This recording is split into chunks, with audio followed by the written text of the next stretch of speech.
مسلمانہ حضور دیا شانہ بیان ہی نہ کیتیاں، بس اپنی دسیا جڑے حضور دے آداب سن وہ مولویاں پیراں اپنے دسے کہ حضرت صاحب کی بے ادبی ہو گئی تو پھر ایسے ہو جائے گا، دیکھیے حضرت صاحب کے خلاف بات ہو گئی، مولوی خادم کے خلاف بات ہو گئی، یہ استاد العلماء ہے، تو بات کیا بنی؟ پھر بات تو تم نے اپنی بتائی۔ میں یہ ہمیشہ پڑھ کے روندا کہ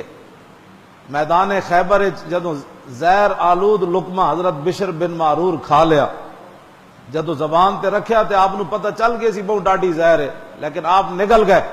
جدوں نگل گئے تے تڑپنا شروع ہو گئے۔ تسی میں کی محبت کیتی چلیا، دوسری واری انگوٹھے کوئی نہیں چمدا، صلاۃ و سلام تے دو شعر زیادہ پڑھ جان تے جمائیاں لینی شروع ہو جاندے لوگ۔ تسی میں کی پیار کیتا ہے؟ جدوں وہ تڑپن لگ پے تے حضور نے فرمایا بھی تینوں سمجھ نہیں لگی کہ جدوں دے وچ زہر سی تے تو لقمہ پایا، تیری زبان نے گواہی عرض کی تھی، مینوں پتہ لگ گیا سی۔ فرمایا پھر باہر کیوں نہیں کڈے؟ سنا ہے مسلمان ہم نے کیا ادب کیا، لیکن وہم وَإِن بَالَغُوا فَلَمْ يَبْلُغُوا مَا هُوَ حَقُّهُ، صحابہ اس حد تک بھی ادب کیتا۔ حضور نے فرمایا پھر باہر کیوں نہیں کڈیا لقمہ؟ تو اٹھ کے جان دا تو موقع ہی کوئی نہیں سی۔ حضور نے فرمایا تو باہر کڈ دیندا تے عرض کیتی حضور میں اس واسطے باہر نہیں کڈیا جے میں انج کردا تے ہو سکدا آپ دی طبیعت تے بھاری گزردا، گراں گزر تے بے ادبی رسول ہو جاندی،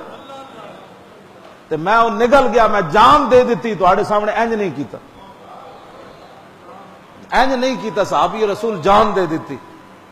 اس حد تک صحابہ حضور، لیکن اگر حضور دی تعظیم ایک مبالغہ ناجائز ہوندا نا،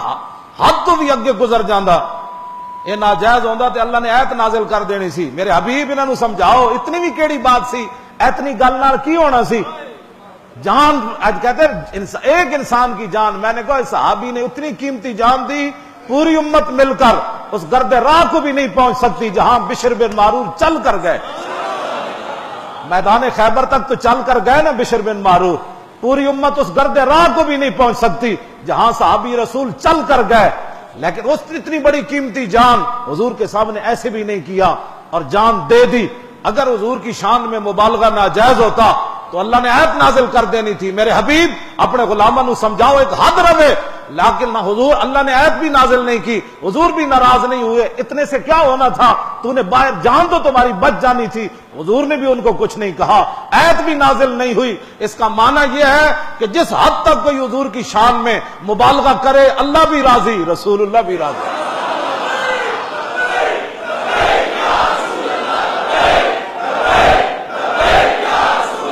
لبیک یا رسول اللہ،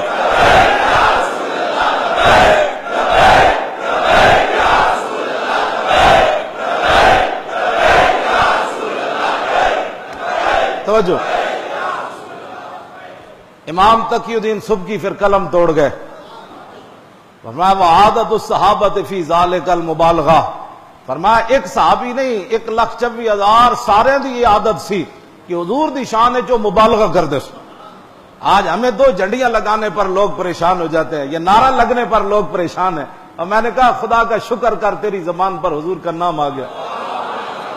تو اس کا شکر ہی نہیں ادا کر سکتا، تو لوگوں کے منہ کی طرف دیکھتا ہے یہ کیا کر رہے ہیں، میں نے کہا تجھ سے بڑا بد نصیب ہی کوئی نہیں۔ فَمَن يَحْرُمْ نَوَافِلَهُ وَالْوَجْهُ مِنْهُ فَقَدْ أَرْضَىٰ بِهِ الْقَدَرُ۔ عبداللہ بن رواحہ جب جنگ موتا کی طرف جا رہے تھے تو حضور کی نعت پڑھتے پڑھتے آخر میں یہ شعر کہا، حضور جو ساری زندگی آپ کی توجہ حاصل نہ کر سکا، آپ کی نگاہ عنایت اپنی طرف نہ کروا سکا، حضور اس سے بڑا کائنات میں بد نصیب کون ہے؟ اس سے بڑا بد نصیب کون ہے جب لبیک کا نعرہ لگ رہا ہو تو وہ دوسرے کے منہ کی طرف دیکھ رہا ہو؟ اس کا معنی یہ ہے کہ تیرے بس میں یہ بات نہیں تھی کہ اپنے نبی کا نام اپنی زبان پر لاتا، تیرے بس میں نہیں، تو ادھر سے درکارا گیا ہے۔ کیا